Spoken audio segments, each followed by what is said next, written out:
Hey there students, welcome back to AP Euro Q&A. If you missed the first one, it's right there. This is the second one. There'll be a lot more between now and the exam. Today I'm going to take a question from Joe Ponzillo.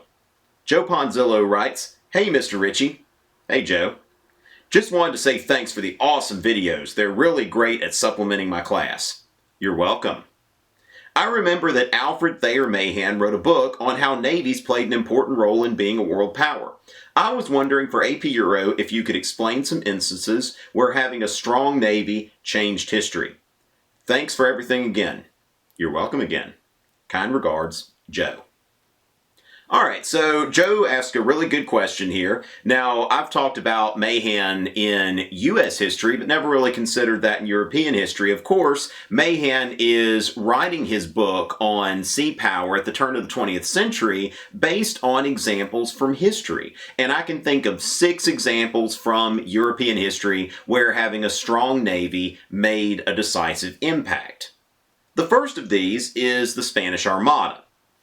Now, in 1588, Elizabeth had established England as a Protestant kingdom. Now, of course, Bloody Mary, her sister before her, had tried to turn England back to Catholicism. And she had married her relative, Philip II of Spain. And Philip II of Spain kind of considered himself not only the rightful king of England, but also a defender of Catholicism. So he sent his armada, his big old bunch of big ships, to England, and he was going to invade England and reestablish England as a Catholic kingdom. Well, Elizabeth's navy defeated the Spanish Armada with a little help from the weather, and Spain was never able to land its army on English shores. The consensus seems to be that if that had happened, England would have lost. So this is the first example of the Royal Navy being a decisive influence on the balance of power in European history.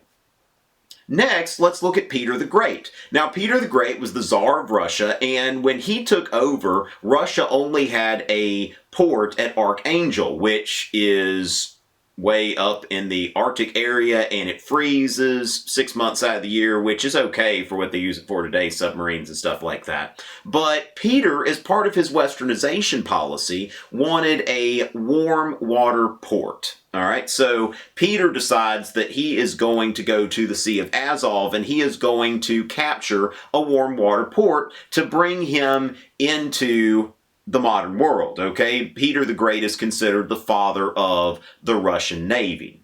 So that's where Peter believes that it is essential to Russia's survival to have a modern navy. That's why in a lot of his European tour, he goes and apprentices with ship builders because he wants to know how to build ships. Then let's take a look at Napoleon. Napoleon wanted to control all of Europe. And Napoleon launches the Continental System. And this was a system that, because he could not invade Britain, now he lost 2 key naval battles, the Battle of the Nile and the Battle of Trafalgar, to Admiral Lord Nelson, who died at the end of the Battle of Trafalgar. So Napoleon had failed to establish his navy as the superior navy in Europe. So the Royal Navy still controlled the seas. Of course, there's some things going on in the United States, the War of 1812, impressment, and all of that stuff. But Napoleon decides, since he can't defeat the Royal Navy, that he is going to cut off trade with Britain through an economic embargo. Now, of course, Russia decided that they wanted to continue trading with Britain, and that's why Napoleon decided to invade Russia, and that pretty much undid everything that he had built, kind of like Hitler later on. Don't invade Russia. So once again, the Royal Navy becomes a decisive influence in shaping the balance of power in Europe.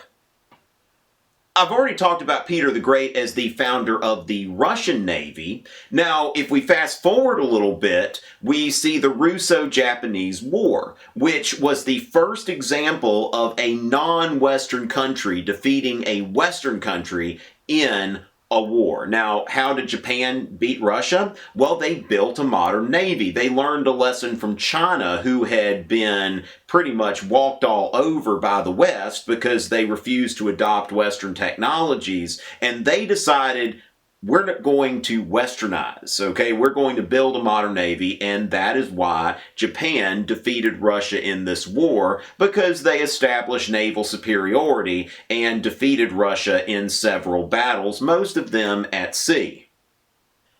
Then let's look at the World Wars. Now, one of the causes of World War I, one of the main causes, was militarism, this arms race between Britain and Germany.